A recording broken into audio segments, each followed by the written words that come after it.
Hi students, this is your Science Miss. In this session, we are going to discuss Unit 19, Movements in Animals.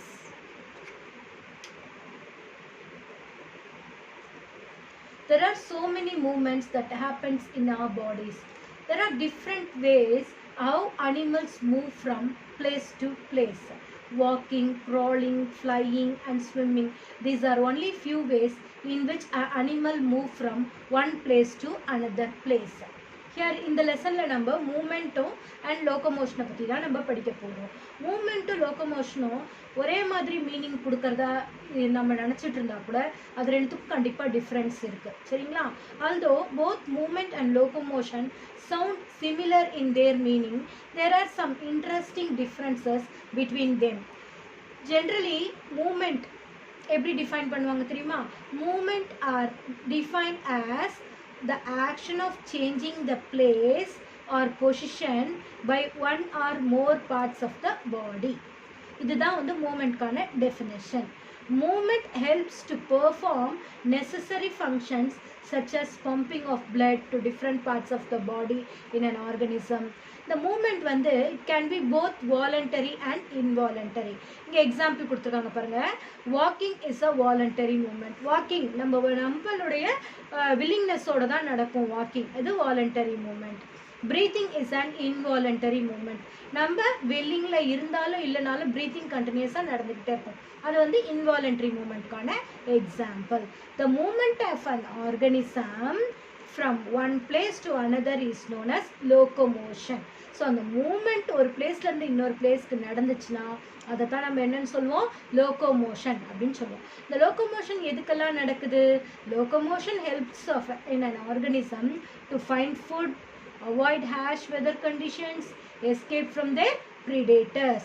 So இந்த movement or locomotion நடக்கிறதுக்கு என்னென்ன ஆர்கன்ஸ்லாம் வந்து அனிமல்ஸில் வந்து ஹெல்ப்ஃபுல்லாக இருக்குது அப்படின்னு பார்த்தீங்கன்னா, there are actions of appendages such as limbs, wings, flagella and cilia. இதெல்லாம் வந்து different appendages present in different organisms. ஓகேங்களா? ஸோ நம்ம இப்போது இங்கே உங்களுக்கு லோகோமோஷன் அண்ட் மூமெண்ட்கான tabular column difference between locomotion and movement கொடுத்துருக்காங்க. It is a very important 2 mark or 4 mark question. Please go through it and memorize it. Okay. Now we are going to continue with movement in different animals. Movement is one of the significant feature of living things.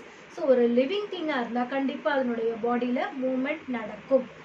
Animals exhibit a wide range of movements. ஒவ்வொரு அனிமல்னுடைய பாடியில் ஒவ்வொரு வகையான moments வந்து நடக்குது. So இங்கே இந்த லெசனில் நம்ம இப்போது டிஃப்ரெண்ட் ஆர்கனிசம்ஸ்னுடைய மூமெண்ட்டை பற்றி பார்க்க போகிறோம். ஃபர்ஸ்ட் earthworm பற்றி பார்க்கலாம். The body of an earthworm is made up of many rings jointed end to end. So நிறையா வந்து ரிங்காக இருக்கும் அதனுடைய பாடியில் இருக்கக்கூடிய muscles. It has muscles which helps to extend and shorten the body. அதனுடைய மசில்ஸ்னுடைய மூமெண்ட் கான்ட்ராக்ஷன் அண்ட் ரிலாக்ஸேஷனால தான் அந்த animal வந்து ஒரு இடத்துல இருந்து இன்னொரு இடத்துக்கு மூவ் ஆகுது. அது இல்லாமல் அந்த மூமெண்ட்டுக்கு ஹெல்ப் பண்ணுற முக்கியமான பார்ட் வந்து it has its large number of bristles called chaetae. அந்த சீட்டேங்கிற ஒரு பார்ட் இருக்குது.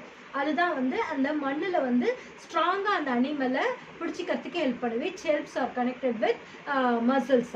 These bristles helps to get grid on the கிரவுண்டில் அது ஸ்ட்ராங்காக பிடிச்சிக்கிறதுக்கு ஹெல்ப் பண்ணுது. இப்போது earthwormல மூமெண்ட் எப்படி நடக்குதுன்றதை நம்ம பார்க்க போகிறோம். During moment the earthworm first extends the front part of the body, keeping the rear portion fixed to the ground. இங்கே பாருங்கள். ஸோ அதனுடைய ஃப்ரண்ட் போர்ஷன் எக்ஸ்டெண்ட் ஆகுது, ரேர் போர்ஷனை சாயிலில் ஃபிக்ஸ் பண்ணியிருக்கு. அந்த சீட்டே வந்து ஹெல்ப் பண்ணுது. அதுக்கப்புறம் then it fixes the front end and relaxes the rear end.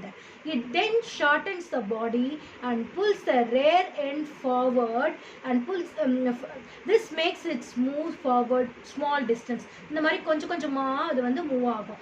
Repeated such muscle contraction and relaxation, the earthworm can move through the soil.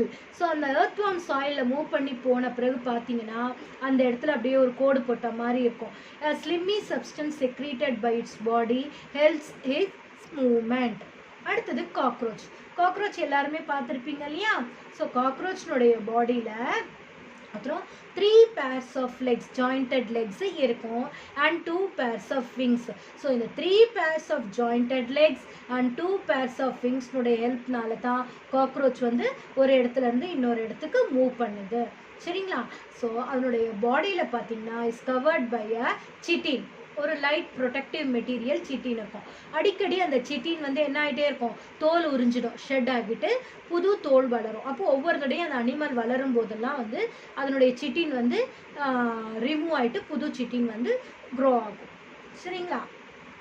So அடுத்தது நம்ம பார்க்க போகிறது வந்து பேர்ட்ஸ். எல்லாரும் பேர்ட்ஸ் பறக்கிறத பார்த்துருக்கீங்களா? Birds can walk on the ground and fly as well. சில birds வந்து வாட்டரில் கூட வந்து ஸ்விம் பண்ணிட்டு போகும். ஸோ பேர்ட்ஸ்னுடைய பேசிக் பாடி ஸ்ட்ரக்சர் வந்து streamlined body. It has light and strong bones. அதனுடைய போன்ஸ் வந்து ஸ்ட்ராங்காக இருக்கும், ஆனால் லைட் வெயிட்டாக இருக்கும்.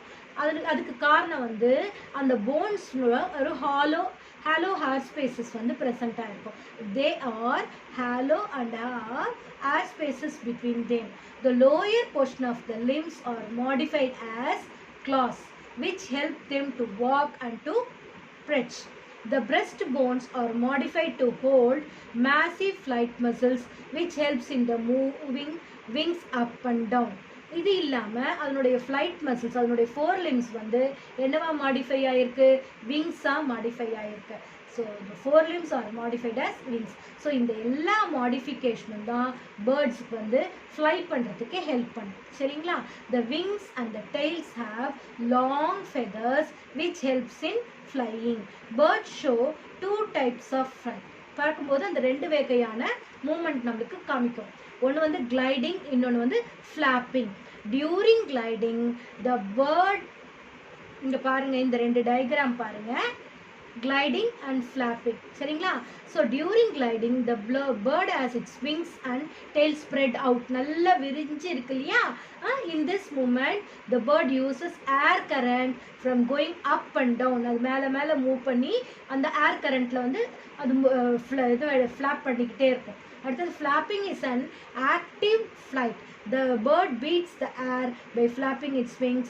This uses flight feathers for this purpose. அப்படியே வளைச்சு அதை எடுத்துகிட்டு வந்து கீழே என்ன ஆகும், லேண்ட் ஆக ஆரம்பிக்கும். ஸோ கிளைடிங் அண்ட் ஃப்ளாப்பிங் தான் வந்து பேர்ட்ஸில் நடக்கக்கூடிய 2 types ஆஃப் மூமெண்ட்ஸ். அடுத்தது ஸ்னேக். ஸ்னேக் பார்த்துருக்கீங்களா எல்லாரும்? The body of the snake consist of a large number of vertebrae. அதில் வந்து நிறைய வெர்டிப்ரேஸ் இருக்கும். The adjoining vertebrae, ribs and skin and interconnected with slender body muscles. So அதனுடைய ரிப்ஸை சுற்றி ஒரு ஸ்லெண்டர் பாடி மசில்ஸ் இருக்கும். அந்த ரிப்ஸ் அண்ட் பாடி மசில்ஸ்னுடைய மூமெண்ட்னால தான் அந்த லூப்பிங் மூமெண்ட்டில் அப்படியே அது மூவ் ஆகிட்டே போகும். when a snake moves it makes many loops on its sides. நிறைய லூப் அப்படியே எஸ் மாதிரி மூவ் ஆகி போயிட்டே இருக்கும். The forward push of the loop against the surface makes the snake move forward. இந்த மூமெண்ட், ஸ்னேக்னுடைய இந்த மூமெண்ட்க்கு பேர் ஸ்லிதரிங் மூமெண்ட் அப்படின்னு சொல்லுவோம். ஸ்னேக் வந்து சம்டைம்ஸ் வாட்டரில் கூட ஸ்விம் பண்ணிகிட்டே போகும். இதே ஸ்லிதரிங் மூமெண்ட்டில் வாட்டரில் கூட ஸ்விம் பண்ணிகிட்டே போகும். சரிங்களா? ஸ்னேக்குக்கு வந்து do not have legs, அது ஞாபகம் வச்சுக்கோங்க. அடுத்தது fish. Fishes swim with the help of the fins. Fishes வந்து என்ன பண்ணுது, அதனுடைய ஃபின்ஸ், அதுக்கு நிறைய டார்சல் ஃபின்னு, கார்டல் ஃபின்னு, பெக்டோரல் ஃபின், பெல்விக் ஃபின், அந்த மாதிரி நிறைய ஃபின்ஸ் இருக்குது. ஸோ அந்த ஃபின்ஸ்னுடைய ஹெல்ப்னால தான் வந்து அது வந்து ஒரு இடத்துல இருந்து இன்னொரு இடத்துக்கு ஸ்விம் பண்ணிட்டு போகுது. They have 2 pairs of fins and an unpaired fin. The body of the fish is streamlined to reduce friction while moving in water. அதனுடைய பாடியில் இருக்கக்கூடிய அந்த ஸ்ட்ராங் மசில்ஸ் வந்து அது ஸ்விம் பண்ணுறதுக்கு ஹெல்ப் பண்ணும். சரிங்களா? when a fish swims its front part curves to one side and the tail part stays in the opposite direction. In the next moment the front part curves to the opposite side and the tail part also changes its position to another part. Caudal fin or tail fin helps in changing the direction. இப்போ இந்த டயக்ராமில் பார்த்தீங்கன்னா உங்களுக்கு நல்லா தெரியும், அதனுடைய direction பாருங்கள். எந்த அப்வர்டில் வந்து ஃபிஷ்னுடைய ஹெட் இருந்தால் இங்கே கார்டல் ஃபின் வந்து டவுன்வர்டில் இருக்குது. ஸோ அந்த மூமெண்ட் அப்படியே உங்களுக்கு வந்து ஈஸியாக தெரியும். ஸோ இங்கே இருக்கிறதுல இது கார்டல் ஃபின்னு, இது வந்து டார்சல் ஃபின்னு, இது இந்த இடத்துல இருக்கிறது வந்து பெல்விக் ஃபின். சரிங்களா? So fishes have streamline body structure which helps them to move smoothly with the flow of water. Muscles and fins on the body and the tail helps to keep the balance. அந்த balance பண்ணிட்டு ஈஸியாக என்ன பண்ணிடும், அது வந்து ஒரு இடத்துல இருந்து இன்னொரு இடத்துக்கு ஸ்விம் பண்ணிகிட்டே போயிடும். புரியுதுங்களா உங்களுக்கு? Students, go through this video. We'll continue the remaining part of the lesson in the next video. Thank you, students.